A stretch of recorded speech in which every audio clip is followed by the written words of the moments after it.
our channel. Today Bible verse in Tamil.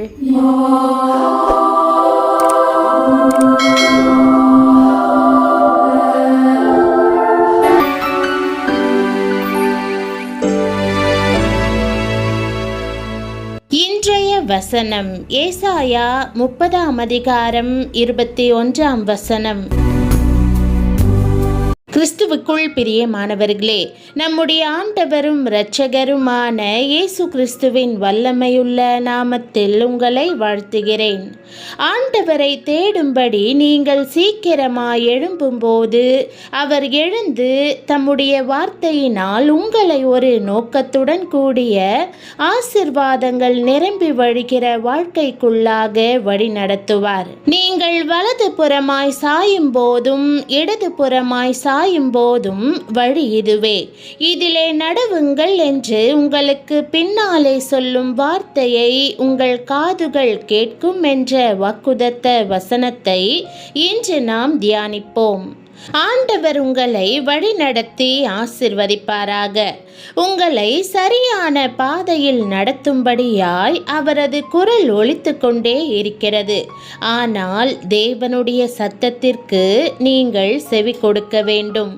நீங்கள் எனக்கு கவனமாய் செவி கொடுத்து நலமானதை சாப்பிடுங்கள், அப்பொழுது உங்கள் ஆத்துமா கொழுப்பான பதார்த்தத்தினால் மகிழ்ச்சியாகும் என்று தேவன் கூறுகிறார். நம் தேவன் ஆச்சரியமான போதகராக இருக்கிறார். நான் உனக்கு போதித்து நீ நடக்க வேண்டிய வழியை உனக்கு காட்டுவேன். உன் மேல் என் கண்ணை வைத்து உனக்கு ஆலோசனை சொல்லுவேன் என்று அவர் சொல்கிறார். தேவனுடைய சத்தத்திற்கு நீங்கள் தொடர்ந்து செவி கொடுக்கும் போது செவ்வையான பாதையில் நடப்பீர்கள். நம்முடைய வாழ்க்கை பயணத்தில் வழிகாட்டும் ஒருவர் உண்டு. உலகம் முழுவதிலும் வழிகாட்டும் கருவி GPS என்று அழைக்கப்படுகிறது. இந்த கருவி வாகனத்திற்கு வழிகாட்டியாக பயன்படுகிறது. வாழ்க்கைக்கும் வழிகாட்ட ஒரு GPS கருவி தேவை. தேவனுடைய இனிமையான குரலை கேட்க அவர் உங்களுக்கு உதவுவாராக. இன்றைய வாக்குதத்த வசனத்தின்படி நீங்கள் வலது புறமாய் சாயும் போதும் இடது புறமாய் சாயும் போதும் வழி இதுவே, இதிலே நடவுங்கள் என்று உங்களுக்கு பின்னாலே சொல்லும் வார்த்தையை உங்கள் காதுகள் கேட்கும். மோசே மரித்த பிறகு இஸ்ரவேலரை வாக்கு பண்ணப்பட்ட தேசத்திற்கு அழைத்து செல்லும் பொறுப்பை தேவன் யோசுவாவுக்கு கொடுத்தார். யோசுவா 1:7 கர்த்தர் யோசுவாவிடம், நீ போகும் இடமெல்லாம் புத்திமானாய் நடந்து கொள்ளும்படிக்கு அதை விட்டு வலது இடது புறம் விலகாதிருப்பாயாக என்று கூறினார். இதுதான் தேவனுடைய இருதயம். நீங்கள் சரியான பாதையை தேர்வு செய்யும்படி தேவன் விரும்புகிறார். பிரியமானவர்களே, நீங்கள் சோதனைகளை ஜெயித்து கர்த்தரை பின்பற்ற ஆயத்தமாகுங்கள். தேவனுடைய குரலை நீங்கள் எப்போதும் கேட்க வேண்டும். அவர் நல்ல மேய்ப்பராய் இருக்கிறார். கர்த்தராகிய இயேசு யோவான் 10:11 நானே நல்ல மேய்ப்பன் என்று கூறுகிறார். நானே வாசல். என் வழியாய் ஒருவன் உட்பிரவேசித்தால் அவன் ரட்சிக்கப்படுவான். அவன் உள்ளும் புறம்பும் சென்று மேய்ச்சலை கண்டடைவான். ஆகையால் உங்கள் வாழ்க்கையை கர்த்தரிடத்தில் அர்ப்பணியுங்கள். தேவனுடைய வார்த்தையை தியானிக்க உங்கள் நேரத்தை செலவிடுங்கள். இது சரியான பாதையில் நடக்க உங்களுக்கு உதவும்.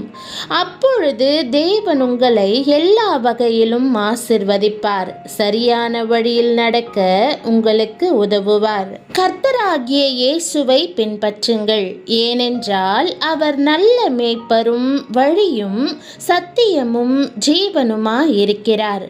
ஒவ்வொரு நாளும் உங்களுடன் பேச காத்திருக்கும் இந்த அன்பான தேவனை நோக்கி கூப்பிடுங்கள்.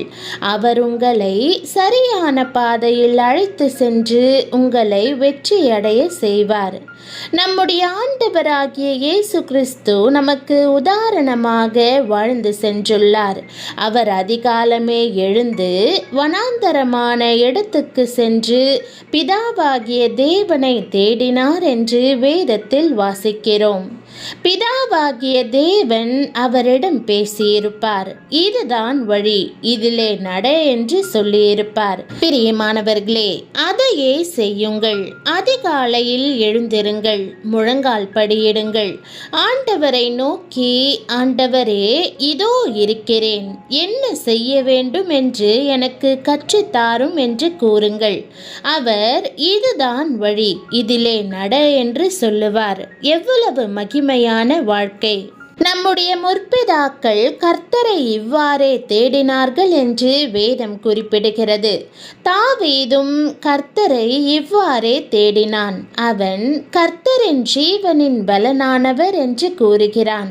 வேதாகமம், தேவனே, உமக்கு காத்திருக்கிறவர்களுக்கு நீர் செய்பவைகளை நீரே அல்லாமல் உலக தோற்றம் முதற்கொண்டு ஒருவரும் கேட்டதுமில்லை, செவியால் உணர்ந்ததுமில்லை, அவைகளை கண்டதுமில்லை என்று கூறுகிறது. பிரியமானவர்களே, தேவனுடைய சமூகத்தில் காத்திருக்கிற பழக்கம் உங்களுக்கு இருக்கிறதா? நீங்கள் காலையில் எந்த நேரம் எழுந்திருக்கிறீர்கள்? காலை 10 மணிக்கா? பிரியமானவர்களே, தினமும் உங்கள் வாழ்க்கையை ஆராய்ந்து பாருங்கள். ஆண்டவரை முழு இருதயத்தோடும் தேடுங்கள்.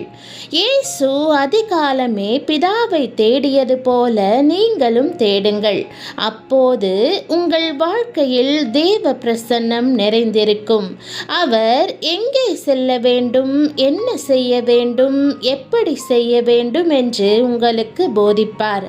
எல்லாவற்றையும் கற்றுத்தருவார்.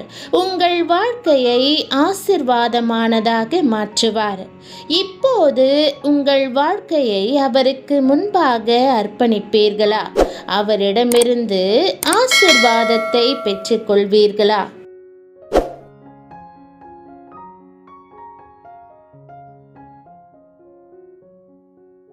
ஜெபம். அன்பின் பரம தகப்பனே, இன்றைய வாக்குறுதிக்கு நன்றி. உமது இனிமையான குரலை கேட்க எனக்கு உதவும். உம்முடைய வார்த்தையை தியானிப்பதிலும் உமது குரலை கேட்பதற்கும் என்னால் முடிந்த நேரத்தை செலவிட எனக்கு உதவும் தகப்பனே. சரியான பாதையில் என்னை வழிநடத்தும். அன்போடு பேசி வழிநடத்தும் தேவனாக நீர் இருக்கிறபடியால் உம்மை ஸ்தோத்தரிக்கிறேன். இயேசு பூமியில் இருந்த நாட்களில் அதிகாலையில் அவரை வழிநடத்தியது போல எனக்கும் அதிகாலையில் வழிகாட்டும். உம்முடைய வழி இதுவே, இதில் நட என்ற சத்தத்தை கேட்கும்படி என் செவிகளை திறந்தருளும்.